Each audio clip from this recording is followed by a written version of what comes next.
Olá, meus amigos, estamos de volta com a leitura do livro Evolução em Dois Mundos, uma psicografia de Chico Xavier, Valdo Vieira, e um livro escrito pelo espírito de André Luiz.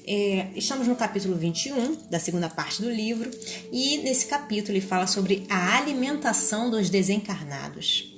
Como se verifica a alimentação dos espíritos desencarnados? Depois que a gente passa para o outro lado, né? Depois que a gente sai do corpo, a gente precisa se alimentar? Uma boa pergunta, né? E aí, André Luiz, ele faz um esclarecimento muito bom a respeito dos dois mundos, né? Tanto do mundo em qual a gente está encarnado e depois essa transição, como se dá. E ele diz o seguinte: encarecendo a importância da respiração no sustento do corpo espiritual, basta lembrar a hematose no corpo físico, pela qual o intercâmbio gasoso se efetua com segurança através dos alvéolos, nos quais os gases se transferem do meio exterior para o meio interno e vice-versa, atendendo à assimilação e desassimilação de variadas atividades químicas no campo orgânico. O oxigênio que alcança os tecidos entra em combinação com determinados elementos, dando em resultado o anidrido carbônico e a água, com produção de energia destinada à manutenção das províncias somáticas. Estudando a respiração celular, encontraremos junto aos próprios arraiais da ciência humana problemas somente equacionáveis com a ingerência automática do corpo espiritual nas funções do veículo físico, porque os fenômenos que lhes são consequentes se graduam em tantas fases diversas que o fisiologista sem noções do espírito abordá-los-á sempre com a perplexidade de quem atinge o insolúvel. Sabemos que para a subsistência do corpo físico é imprescindível a constante permuta de substâncias com incessante transformação de energia. Substância e energia se conjugam para fornecer ao carro fisiológico os recursos necessários ao crescimento ou à reparação do contínuo desgaste, produzindo a força indispensável à existência e os recursos reguladores do metabolismo.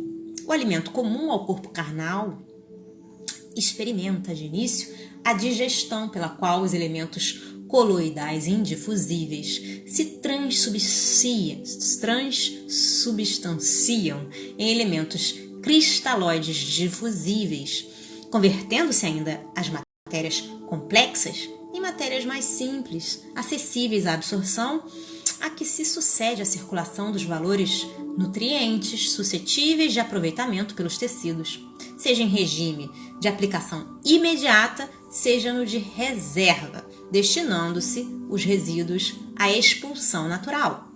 A ciência terrena não desconhece que o metabolismo guarda a tendência de manter-se em estabilidade constante, tanto assim que reconhecidamente a despesa de oxigênio e o teor de glicemia em jejum revelam quase nenhuma diferença de dia para dia.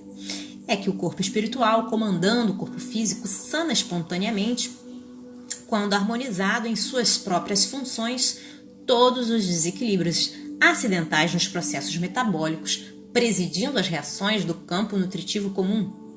Não ignoramos, desse modo, que desde a experiência carnal, o homem se alimenta muito mais pela respiração, colhendo o alimento de volume simplesmente como recurso complementar de fornecimento plástico e energético para o setor das calorias necessárias à massa corpórea e à distribuição dos potenciais de força nos variados departamentos orgânicos.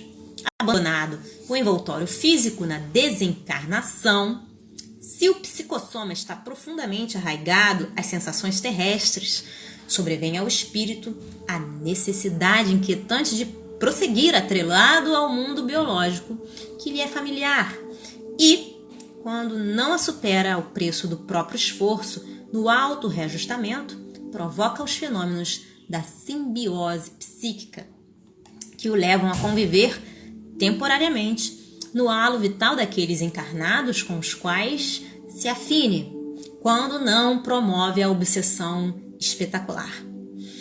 Na maioria das vezes, os desencarnados em crise dessa ordem são conduzidos pelos agentes da bondade divina aos centros de reeducação do plano espiritual, onde encontram alimentação semelhante à da terra, porém fluídica, recebendo em porções adequadas até que se adaptem aos sistemas de sustentação da esfera superior, em cujos círculos a tomada de substância é tanto menor e tanto mais leve quanto maior se evidencie o enobrecimento da alma, porquanto pela difusão cutânea, o corpo espiritual, através de sua extrema porosidade, nutre-se de produtos sutilizados ou sínteses quimioeletromagnéticas auridas no reservatório da natureza e no intercâmbio de raios vitalizantes e reconstituintes do amor com que os seres se sustentam entre si. Essa alimentação psíquica, por intermédio das projeções magnéticas trocadas entre aqueles que se amam, é muito mais importante que o nutricionista do mundo possa imaginar, de vez que por ela se origina a ideal euforia orgânica e mental da personalidade. Daí porque toda criatura tem necessidade de amar e receber amor para que se lhe mantenha o equilíbrio geral. De qualquer modo, porém, o corpo espiritual, com alguma provisão de substância específica ou simplesmente sem ela, quando já consiga valer-se apenas da difusão cutânea para refazer seus potenciais energéticos, conta com os processos da assimilação e da desassimilação dos recursos que lhe são peculiares, não prescindindo do trabalho de exsudação dos resíduos pela epiderme ou pelos emunctórios normais, compreendendo-se, no entanto, que pela harmonia de nível, nas operações nutritivas e pela essencialização dos elementos absorvidos não existem para o veículo psicossomático determinados excessos e inconveniências dos sólidos e líquidos da excreta comum. Bom, gente, isso foi escrito em Uberaba, dia 16 de 4 de 1958. No próximo episódio, a gente vai para o capítulo 22, no qual André Luiz fala sobre a linguagem dos desencarnados. Como se caracteriza a linguagem entre os espíritos? Bom, espero que vocês estejam gostando dessa leitura tanto quanto eu. Um grande beijo a todos, Deus abençoe, até a próxima. Tchau, tchau.